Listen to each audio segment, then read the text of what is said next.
The Sixth Circuit's decision to allow Tennessee's ban on sex change procedures for minors to take effect last week signals the issue could soon be heading to the Supreme Court.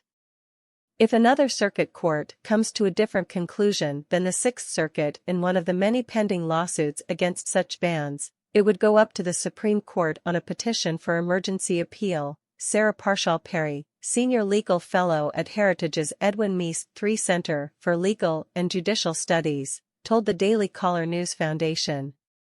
The American Civil Liberties Union has filed lawsuits over child sex change bans in multiple states, including Texas, Alabama, Idaho, Arkansas, Indiana, Oklahoma, Nebraska, and Kentucky. A federal appeals court's decision to allow Tennessee's child sex change ban to take effect could mean the Supreme Court will soon be asked to weigh in on the issue. After midnight on July 8, the Sixth Circuit paused a lower court's injunction on Tennessee's ban on providing children with sex change surgeries, puberty blockers, cross-sex hormones, and any drug or device intended for the same purposes. With lawsuits challenging similar bans popping up throughout the country and multiple cases now being appealed in the circuit courts, Sarah Parshall-Perry, Senior Legal Fellow at Heritage's Edwin Meese III Center for Legal and Judicial Studies, told the Daily Caller News Foundation there's no question the issue will end up before the Supreme Court. These are emergency motions where these judges are having to determine whether a state's interest in protecting the welfare of children outweighs a parent's interest in getting experimental medical treatment, Perry explained.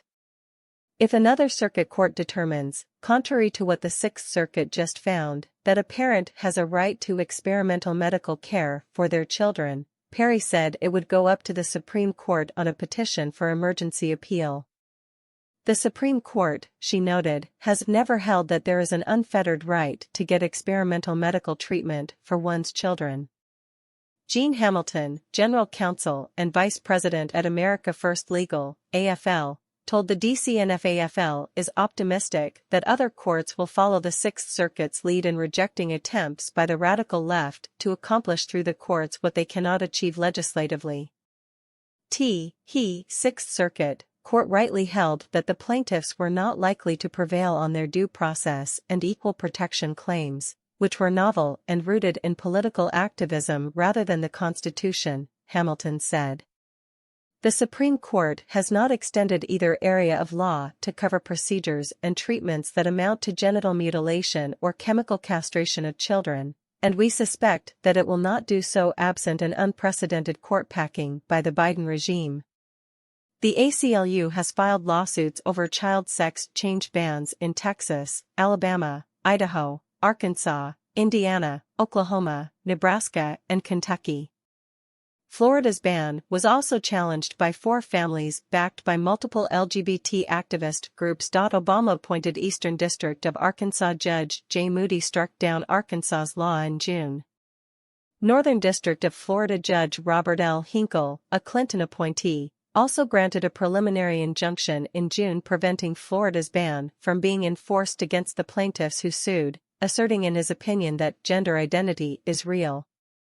The case against Florida's law will soon be appealed in the 11th Circuit, Perry told the DCNF. Plaintiffs in the lawsuits often argue gender-affirming care is medically necessary to prevent mental health problems like anxiety, depression, self-harm and suicide. Contrary to the opinions issued by the Florida and Tennessee trial courts, Perry said there is no data to support the fact that this is life-saving care. In fact, suicidal ideation likely to remain after these particular hormone or surgical interventions, Perry told the DCNF. That is, behind all of this, one of the great tragedies in this push towards gender-altering treatments that we're seeing in these federal trial courts across the country,